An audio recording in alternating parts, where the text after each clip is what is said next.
Welcome to the MatriArch Podcast, a sisterhood of legendary Black queens in the making, speaking about real issues, questions, thoughts, ideas, lessons, and cultivating future experiences. So let's get our crowns, wine, slippers, and start the conversation.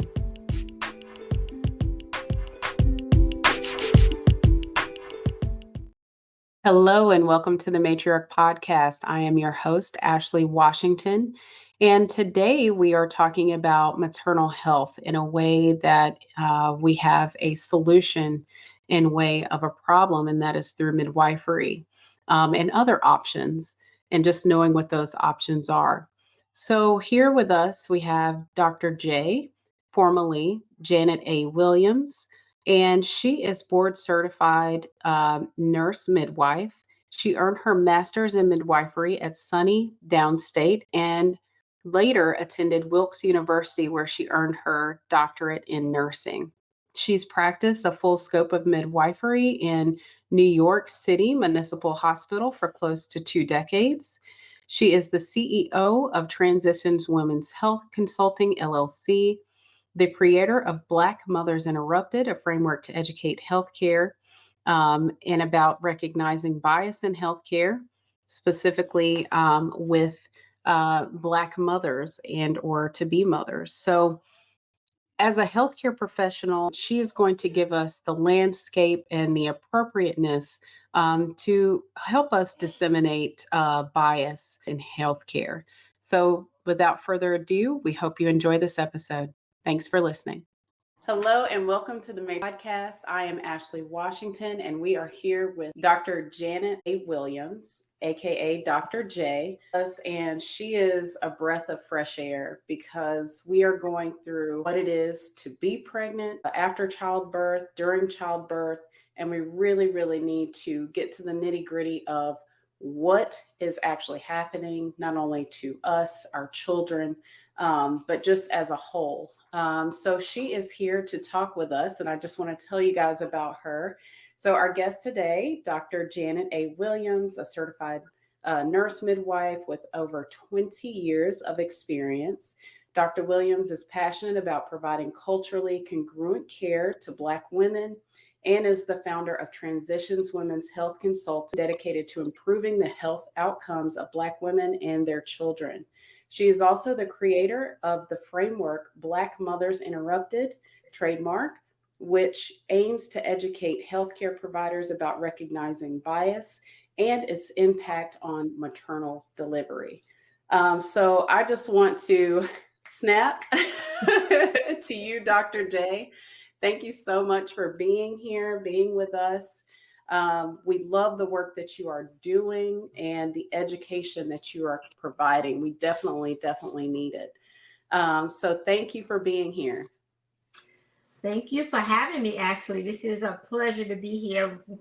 Since we first met and I looked to see what MatriArch was doing, you're doing wonderful work in getting education to women all over. So I'm happy to be here with you today.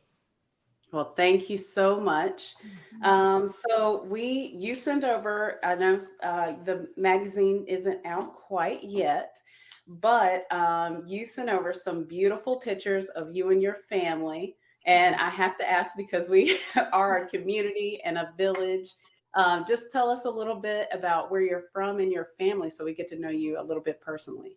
Okay, so I am from New York, born and raised here in New York. I'm married. I have 2. They're both the sons of my heart, and one lives in Atlanta. He's married, 3 children. The other one lives here in New York, in Brooklyn, and he is not married yet. My husband is retired, as am I, from my clinical job. I retired, and my husband is retired. So Transitions Women's Health basically was started a few years before I retired, because I knew that I couldn't just sit down and do nothing and just you can't leave this alone. This is something that's so important, maternal health care. And so I had to do something with the knowledge that I had and share it with our. We really appreciate you dedicating your time from retirement to helping us. So we definitely appreciate that. But hey, if we catch you in the islands or back in New York, just let Yeah. us know. We're just glad to have you here. Great. A lot of what we've talked about in the interview that was in the MatriArch magazine Mhm. is, what the differences are between a doula and a doctor, and just knowing that education component. But one of the things that I think you drove home is basically the approach to building trust and a rapport with Black women seeking maternal care. Could you elaborate a little bit there? No matter who you connect yourself with during a pregnancy or even before pregnancy, it's important to find people that you trust, that your ideas align with each other. And it's very important because what happens is, years ago, I'll say, women used to go to the doctor. The doctor would tell them what to do, basically, because they had the medical knowledge, and people kind of went along with what the doctor said. But what we know now is that it's important that the patient be the center of care.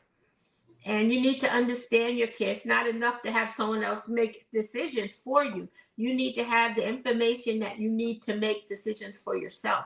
But you have to trust that person to give you the correct information.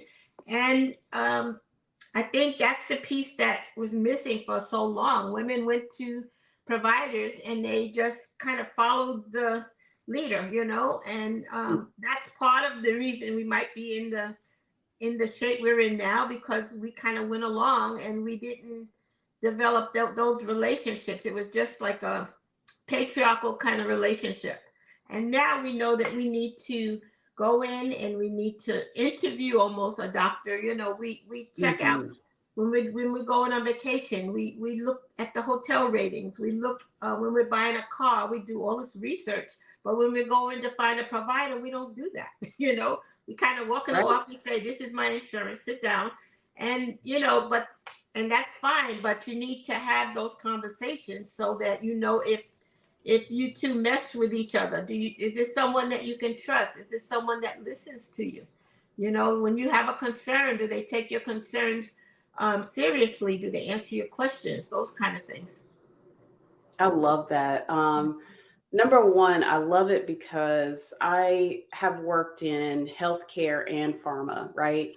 Mhm. And one of the things that, through the historical um, narration of marketing to people, whether it be pharmaceutical or from a doctor, the perspective was, hey, you trust your doctor, right?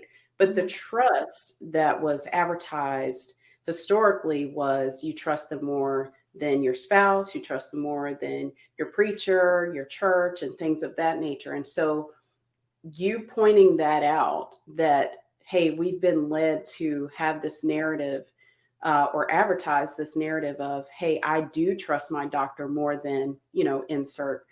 here. Right. We really have to change that, because even though you are going to the doctor, they don't know you know yourself more than anyone else in this world. You are spending Yes. time with yourself 100% of the time. You Yeah. listen to your body, you try to be in tune with your body. And if you're listening, you know the answer. The answer's from within. And I think that interview process that you talk about is so necessary, making sure that it's a good fit, making sure that you feel comfortable. If you don't feel comfortable asking that doctor questions about, just answering them honestly, there's something that's missing there, and you need to find out why. So Right. thank you so much for bringing that up. It's just so crucial to our care and making sure we ask the right questions. Yeah. So Yeah. definitely appreciate that. So I really want to jump into our next question, which is, can you share any specific strategies or initiatives you've implemented to address racial disparities in maternal health outcomes? Well, I think the first thing that I am sharing with my other health professionals is that we promise to do no harm. That from the beginning. That's the first thing we promise as we're coming into the profession. And bias does cause harm, and it causes a disconnect with our patients. So that's my basic um, standpoint and platform, is to talk about bias, to teach about bias, to teach what bias is exactly.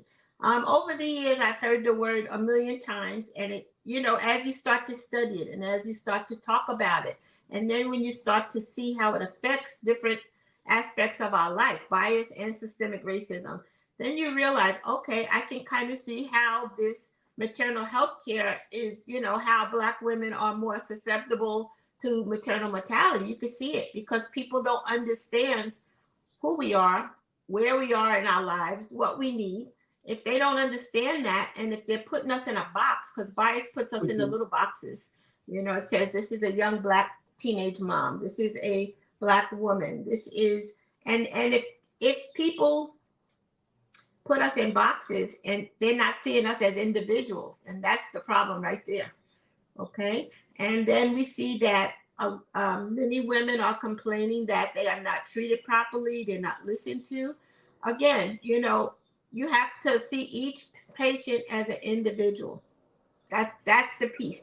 You need to be seen as an individual. I am a Black woman. I am part of generations of Black women. My ancestors are Black women, but I am different from my grandmother. I am different from my sister. So as I sit in front of a provider, I want them to see me.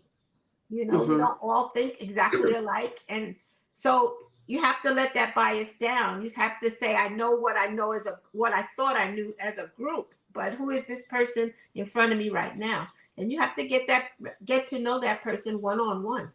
And I think that's the whole thing, learning about bias and learning the strategies to let that wall down so that you're open to meet that person one-on-one. Yes, I agree with that completely. I think there are so many avenues to go down with that individualism, where you're looking at the patient, right? Where number one, I think oftentimes in our societal structure, particularly here in America, Black people are often seen as a monolith, and we're very diverse. We're very individuals on our own, right? And there's cultural components that go with that, which we could go down that road. Correct.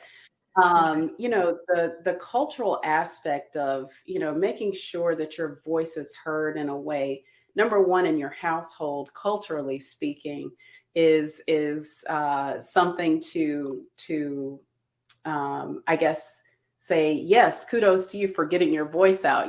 Typically, the house is loud, or you have all these vibrant personalities, and being able to determine what your personality, even within the cultural construct of a Black home, is its own story, right? Yes, so I think it's really important that we remove the assumption of, oh, this person's Black, this is their experience, this is what, how I should treat them.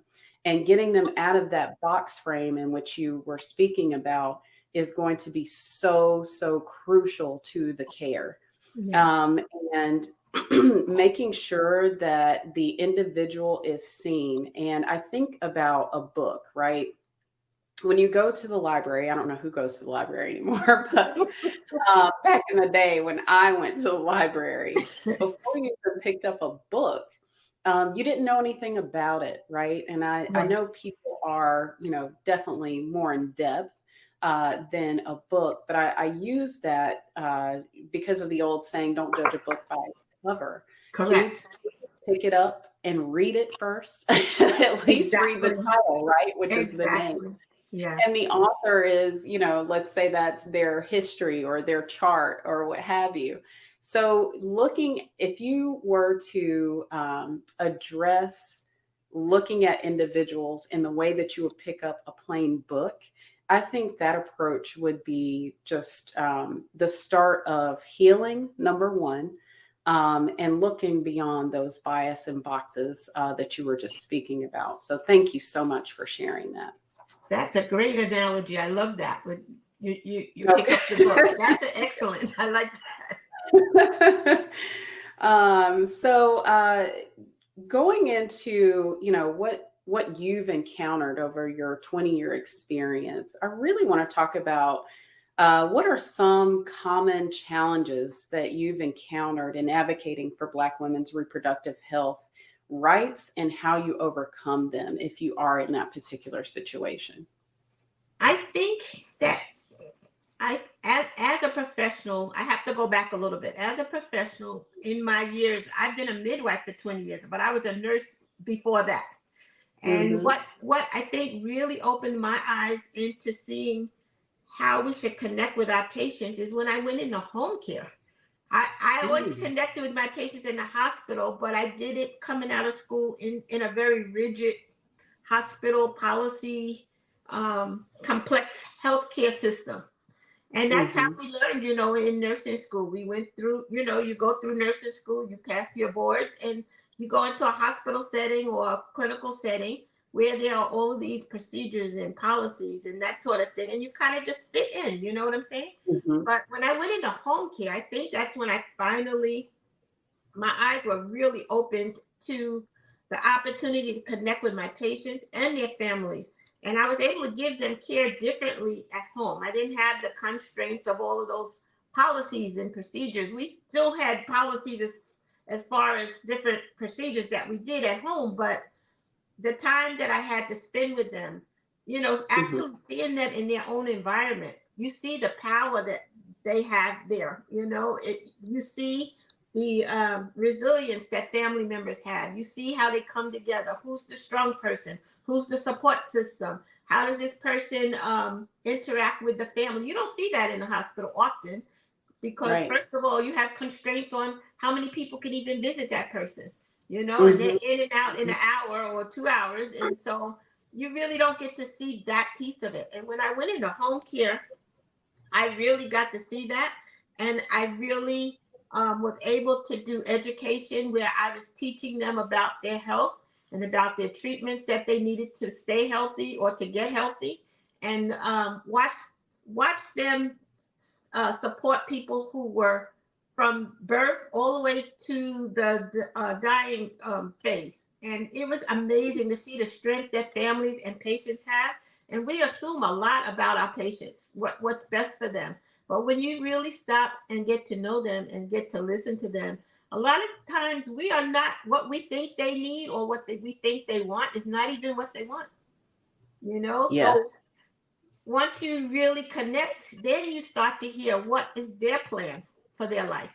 It may not be what we want, but that's what they want, you know?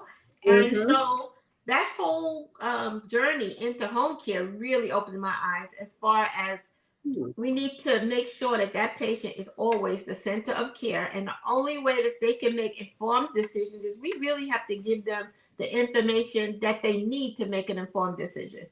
And then once Yeah. they have that information, we answer their questions, we give them resources to find the answers also.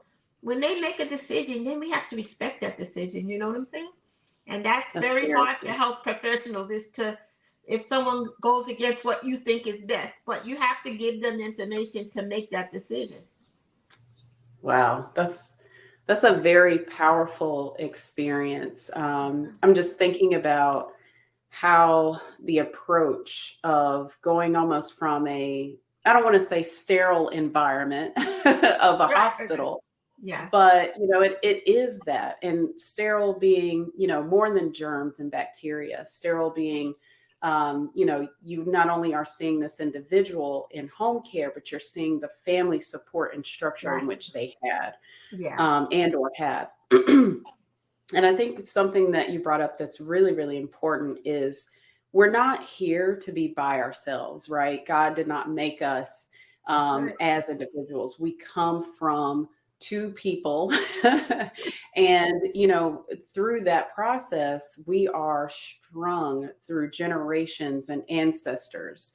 And Mhm. so I think that's a really, really important component that is actually missing in healthcare, because so often, depending on what you're looking at, the individual approach to healthcare is something to be provided based upon, okay, this is the research that we've done to say, oh, okay, you have this condition, right? And then sometimes you'll go into genetics, which basically puts you into, okay, this is your dad had this, your dad's dad had this, or what have you, or on the maternal side. So I think it's really important that we make those two distinctions. But through your experience, I love, love, love that you had, hey, this is what we do, in the hospital. But this is what that individual and family needs. Those two things, and I don't know what the solve is there, but that overlapping approach, I feel, would catapult healthcare in a whole new way. It would. So I really appreciate you bringing that up. But yeah, I really love that, and I'm thinking on it, which is why I keep pausing. But yeah, so I know that you collaborate with healthcare professionals and community organizations to improve the outcomes for Black women during childbirth. But what do you see them being most receptive to when you're going through and teaching them? What I'm finding that they are very receptive to is, I guess, my method of teaching about bias. When I was in the hospital system, bias training was like a mandatory training per every year. And we would go into a conference room and they would have a speaker talking about bias. And bias is something that people react to that word. They shut down almost.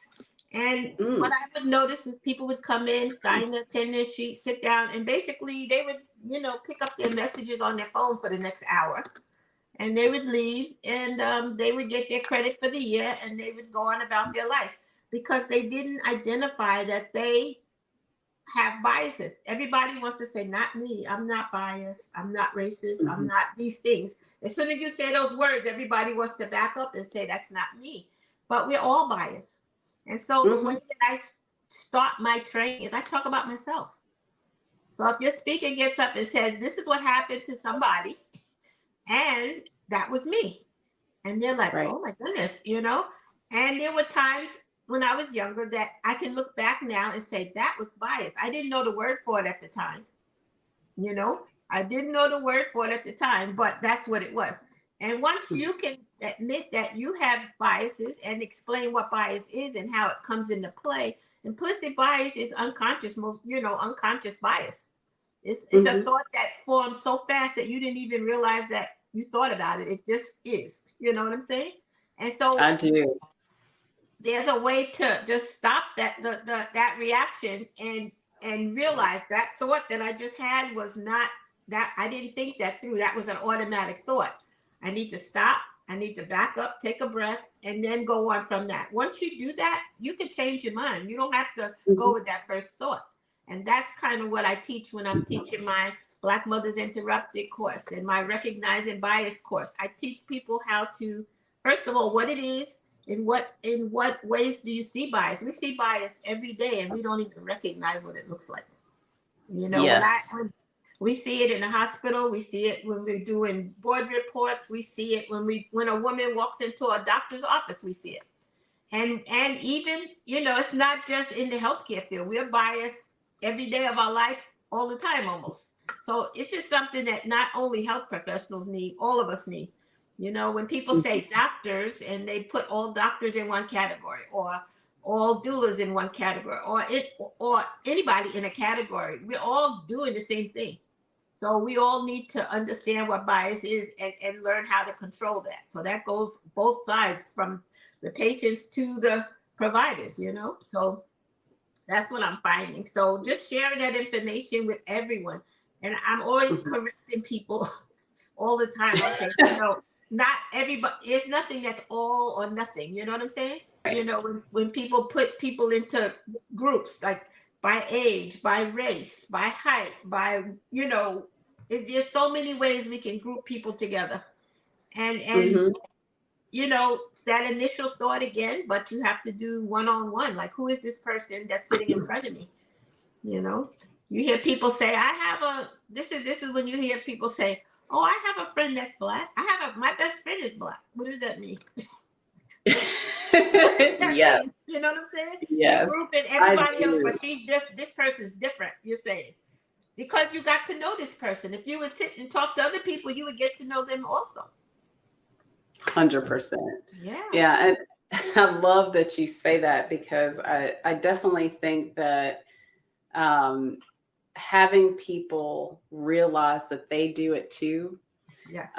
is kind of like breaking ground, right? It's like, we tag these words, especially nowadays in the cancel culture. And it's so dangerous. Culture is very dangerous for us. It doesn't allow us to really hear the truth. And then it allows us to hear lies more loudly, I'll say. Explain But cancel culture to me. I don't know that. I'm not oh, familiar. so cancel culture is, one person says something that may be, derogatory or, saying that, I don't want to give an example, but Roseanne is an example. She was canceled for making comments about a public official. But so basically they just canceled her show. They canceled Yeah. everything that she was doing. And Yeah. so that's an example of cancel culture. Okay. But instead, I feel that we should have been like, hey, Roseanne, that was not cool. So we address it. And then you say, okay, this is why it wasn't cool. This is what we need to teach you about. And instead of, canceling everybody, Right. I almost feel that we need to take this warm embrace and hug people and say, hey, I love you. Why would you say that about me? Right? Yeah. Yeah. Why You would need to give you? people grace. Yes, Yeah. yes. And we do not, our cancel culture does not allow for any type of growth. And it's at Right. our own detriment because Right. people are like, hey, as long as we exit and we don't address it, it's okay. It's okay. But that person's still out there with those thoughts and with, Right. those biases that may be happening. So, that's really, really important. I forgot where I was going with this after cancel culture, but it's just important for us to embrace grace and realize that God gives us will. God gives us free will all the time. He allows us the choices to make and follow him or what have you, or not. But that is a part of the grace that he gives. And I love that because that's a way in which we as humans, we're just mere humans. He's God. Exactly. Exactly. And that's the grace that we should be allowing one another. Grace to grow, grace to have different experiences and have different engagements and conversations. So getting to know each other from that approach, I think, just reiterating here that would be important, but the cancel culture really has to stop. We really need to be teaching and learning from one another. The book burnings and everything else that's going on right now are just really at our detriment. They really are. You're so right. How do you ensure that Black women have access to comprehensive prenatal care and support through their pregnancy journey? Well, when I was in clinical practice, one thing that I was very proud of, I worked in a hospital in the Bronx, and we had 16 to 17 midwives usually on staff at the time. And we worked with some awesome doctors, and it was a real cohesive group that we worked with. And I stayed there my whole career. I wouldn't leave, because I loved the people I worked with. But what we try to do is make it more of a, what I tell people is everyone is not a candidate for a home birth, okay? Everyone is not a candidate for a birth center birth. Plus, there's not enough birth centers and there's not enough midwives in the United States to even take care of the women that would want that. So the majority of women still end up in a hospital setting. So when you hear people talk about how terrible hospitals are, we have to do things to make sure that the hospitals are giving the patients the best care and the most home-like care that we can, comprehensive care. So I stayed in the hospital setting, and we tried to, every woman that came in, we tried to give them the most home birth kind of experience within the hospital setting. And that just, it's not real hard to say. You can bring your atomizer there so that you can have a scent in your room. You can spray Mhm, lavender in mhm. your room. That's fine, or you can have music in your room. Or, who are the two people that are going to be there for your birth, and to make sure you include them in the birth. And just, Mhm. we just have to be human. That's the only thing I could say. We have to treat people the way we would want them to treat us or treat our, we just have to do that every day. What I tell people is we go to work every day and we leave our homes to do the best job that we know how to do. Mhm. But for us, it's just another work day. But for that patient, this is the day of their birth. This might be a very scary day. We don't know what the day started out for them. Many patients end up in the hospital. They just got up in the morning. It was just a normal day, and something catastrophic happened, and they It's ended true. up in your care. We have to remember it's not just, they're not just visiting. You know what I'm saying? Right. Right. They're there because they need our care, and they need our concern, and they need our knowledge and our, it's like you just have to bring them in and you have to give them what they need, but you have to talk to them to find out who they are. A lot of those introductions are just on the spot. They just show up in an ambulance and they're there and they're terrified. You have Mhm. to connect with them so fast.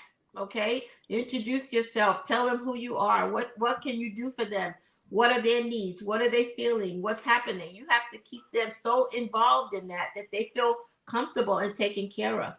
If you don't do that, then they feel like no one's listening to them, and that's the detriment there.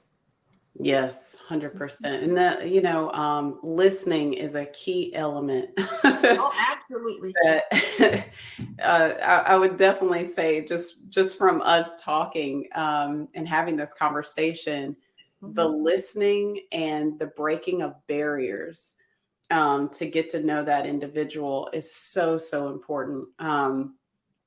And that's important to their health. And I appreciate all the work that you've done and that you continue to do, because what happens in a birthing, well, I can only speak to my birthing experience, which was at Duke Birthing Center, which shout out to them. They were absolutely amazing. But I labored for 44 hours and ended up having a cesarean, but they supported Hmm. my right to do that. They didn't just immediately jump to a cesarean. I wanted to have a very natural birth. That morning, I was at the gym. I had done a full workout, and my water just happened to break when I had gotten home. Hmm. And luckily, they were okay. You're at your 10th hour. These are your contractions. They're not really close, and kept coming back and saying, what would you like to do? Hmm. Um, Particularly with the OBGYN clinic, which I had gone to. And they were just absolutely amazing. And I didn't feel pressured at any time. Now they did let me know the warning signs of, hey, 48 hours, that's kind of like a dangerous, Yeah. time. So, they kept coming back every 2 hours. But I really commend them for just taking that approach of making me feel human. And I did get to sit on the birthing ball. I did get to get in the water. I did get to, have all of those sort of natural starts to what would typically kickstart a birth and things of Hmm. that nature. So that connection is something that is precious. It is. It Um, is. and I didn't realize it at the time, but when I ask about other girlfriends that I meet, or those that even join MatriArch, they didn't have those options. And unbeknownst to me, it was very eye opening, the experience some of them have had, unfortunately. Yeah. Yeah.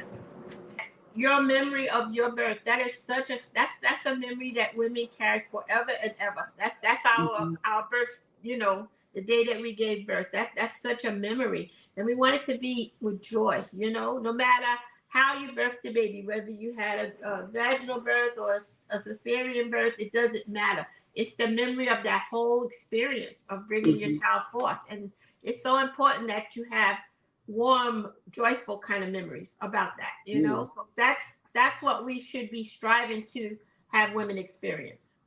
I completely agree. Going through my experience was definitely different.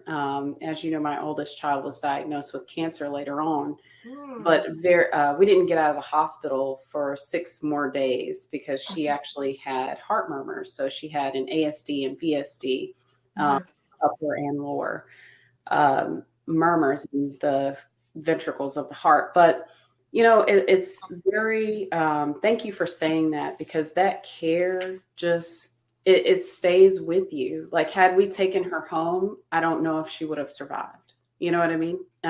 So she needed the oxygen. She needed, all of those things. So again, it's just really, really important. This is our last question, and we can carry on the conversation if you like, but how do you envision the future of maternal health care for Black women, and what steps do you believe are crucial for achieving equity and justice in this area of expertise? I see the future very hopeful. I am a mentor. I work with a lot of different organizations, and there are a lot of young people out here that have never heard of doulas or midwives or the OB field, the birth field. They haven't even considered that as a profession. So one thing that is important is to get out here and explain to everyone who we are, what we do. OBGYNs, midwives, doulas, lactation consultants. Those should be professions that everybody knows what they are. Because not only as a possible career choice, but also as a consumer, they should know that those people are out there to help them or their family members when they are pregnant or lactating. And so I think the more that we do education about different careers, more people will get interested and come into our career choice here. And the more midwives we have, the more options we'll be able to give women to have home births and have births into births, or have even a hospital birth with a midwife. So I think education, first of all, just letting people know what's available and the differences between the different professions. For instance, OBGYN is a doctor, and they're a licensed physician. They specialize in women's reproductive health care, and they care for women long before pregnancy. They do pregnancy, birth. They diagnose illnesses. They prescribe medications. They do procedures, and they do comprehensive care, like medical, gynecological, and surgical care. And the midwives, okay, we're health providers also, and we offer personalized expert care and support during their pregnancies. And we provide for low-risk women, okay? So if someone has heart disease, diabetes, or any kind of other, high-risk disorders, a doctor should be involved. Sometimes we co-manage with the doctors, which is excellent. They get the benefit of having a midwife and a doctor working together, which is great. We do a lot of education with our patients, and we make sure that we try to guide them to stay healthy while teaching them what to monitor in their pregnancy. We have more time, I think, to listen. Doctors, they do their patients, but they also have to go into surgery and do other things. Where a midwife, I have more time to be with my clients, to do education, to answer questions. I was watching a show the other night. I almost fell off the couch. The doctor told the patient that they had asked their 2 questions and they were overtime. They had to leave. The doctor said he had to leave. He said, "You've asked your 2 questions. You basically have used up your time, and I have to go." And he got up and left out the room. Oh my goodness! And I was like, "Oh my God, yeah." So I think.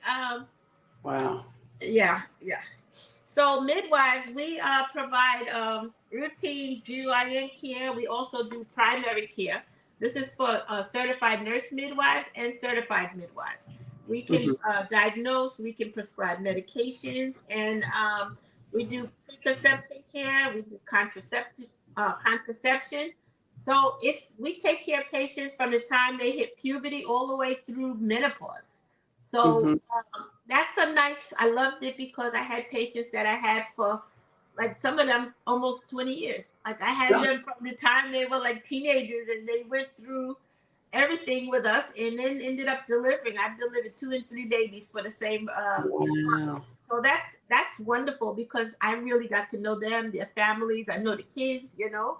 They would go Yeah. to pediatric visits and come up to my office so I could see the kids or send me pictures of the kids at Christmas, that kind of thing. And Yeah. that's the kind of care that I met in home care where you get to know the family. And that's I love important. that. And I think the more midwifery care that we can get in the United States, I think right there, that's going to be enough to move the needle on this maternal mortality. But the main thing is that we have to be listening and we have to all work together. We need allies. That's the other thing. You know, people are always talking about, we know the studies show that if you have a provider of your same race, that we would do better, which is wonderful. I love it, and we should be pushing for that. But at the same time, there's not enough of us out here right now, so we have to make sure that our sister midwives are our allies and that are learning about bias and learning about races and how to stand next to us and fight for different laws and different and to make sure that the systemic racism that's out there, that we are trying to level the playing field for everyone, you know, and that's going to make a big difference also. I agree. I love that you kind of just listed out like all the things that make up how the future of care can be impactful, because it's not just one thing in one area. Right. And I would have loved to have a midwife, even as a teenager, to explain, hey, what's happening to my body? Why do I feel this way? Now, my mother was available, but there's only there's only so much, particularly when I was growing up, that you wanted to ask your parents. Exactly. We're still kind of trying to trend out of like, the don't do this or say this, or you just kind of had to grin and bear it type of mentality. Where, we're talking about, hey, you just have to be strong and go here with your period, but I feel horrible, that kind of thing. And when does feeling too bad become a problem, right? So those are the conversations that I wish that I could have had, that, in a lot of Black households at the time, you couldn't, or didn't feel comfortable enough to have. Our parents didn't feel comfortable. Our mothers didn't feel comfortable enough. Many of our mothers didn't feel comfortable enough to do that.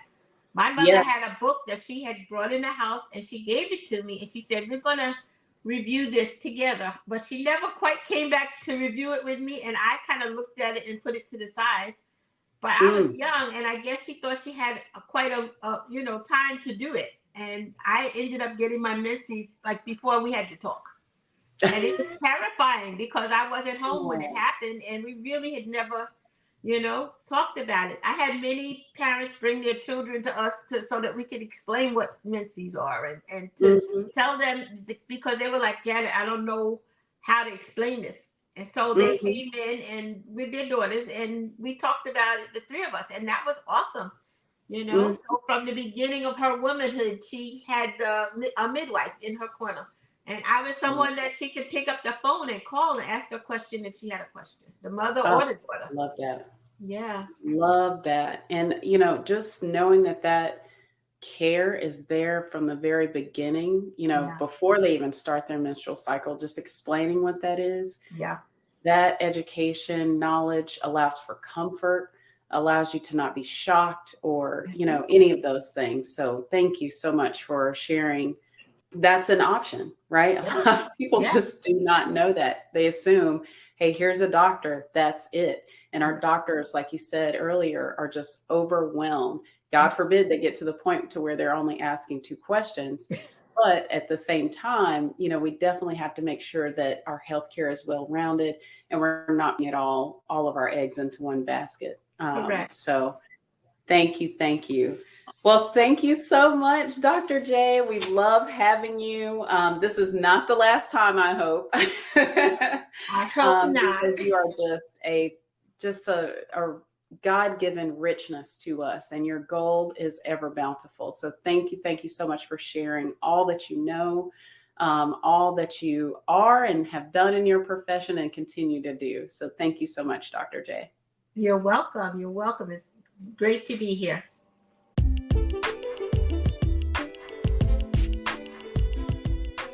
MatriArch would like to thank you for listening to our podcast. Please visit matriarchmom.com to continue the conversation and join the sisterhood of other legendary Black queens in the making.